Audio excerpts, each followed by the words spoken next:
आशीर्वाद बच्चों, अगली आज की कक्षा में पुनः आप लोगों का सबका स्वागत है।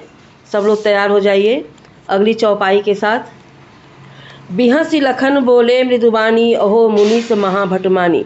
जब मुनिवर परशुराम जी ने क्रोधित होकर के अपने स्वभाव के बारे में, अपने फरसे के बारे में वर्णन सुनाया, तो लक्ष्मण जी बहुत ही मधुर वचनों में, मृदुबानी मुस्कुराते हुए मधुर वचनों में बोलते हैं कि ऐ मुनिवर, अहो मुनीस महाभटमानी। ऐ मुनिवर, मैंने आपको महान योद्धा मान लिया। महाभट मतलब महान योद्धा मान लिया। पुनि पुनि मोहि दिखाव कठारू, चाहत रावण फूकी पहाड़ू। बार बार आप मुझे अपना फरसा ऐसे दिखाते हैं जैसे लगता कि एक फूंक में आप पहाड़ उड़ा देंगे। यहाँ कुम्हड़ बतिया को नाही, जे तर्जनी देखी मर। आप मुझे इतना कमज़ोर न समझे, इतना छुई मुई नहीं हूँ, न तो मैं काशी फल का फूल हूँ जो तर्जनी उंगली दिखा देने से मर जाता है। मैं इतना कमज़ोर नहीं हूँ जे तर्जनी देख मर जाए, जो तर्जनी उंगली के दिखा देने से ही मर जाता है। ऐसे ही बार बार आप अपना फरसा दिखा रहे हैं। देखी कुठार सरासन बाना, मैं कछु कहा सहित अभिमाना। कहते हैं कि आपके कुठार और सरासन को देख करके, तुड़ीर को देख करके जिसमें आपने वो तरकस में बाण रखे हैं, मैं कछु कहा, मैं अभिमान के साथ कह सकता हूँ। लक्ष्मण की ये उक्तियाँ हैं, ये मैं कछु कहा सहित अभिमाना, मैं गर्व से कह सकता हूँ। भृगुसुति समुझ जनेऊ बिलो की। आप भृगुवंशी हैं और आपके जनेऊ को देख करके मैं पहले ही समझ गया कि आप ब्राह्मण हैं। जो कछु कहें उस सहु रिस रोकी। और जितनी भी वार्ता आपसे हो रही है, आपके प्रश्नों का उत्तर दे रहा हूँ।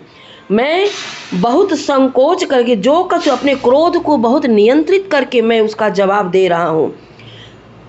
पुनः सुन लीजिए कि मैं आपके जनेऊ को देख करके ही समझ गया था कि आप ब्राह्मण हैं, आप भृगुवंशी हैं।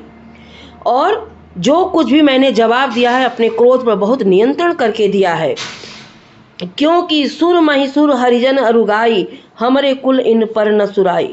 सुर देवता, महिसुर पृथ्वी का देवता यानी ब्राह्मण, हरिजन भक्त और गाय, इन चार चीज़ों पर हमारे खानदान में वीरता शौर्य नहीं दिखाया जाता। हमारे कुल इन पर न सुराई, कोई पराक्रम नहीं दिखाता है। क्योंकि बधे पाप यपुकीरत हारे, मारत हूँ पाप परिये तुम्हारे। इनको वध करने पर अपयश की प्राप्ति होती है और मार देने पर पाप लगता है।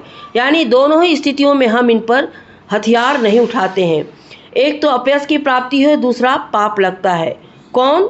देवता, ब्राह्मण, ईश्वर भक्त और गाय, इन चार पे कभी हम हथियार नहीं उठाते।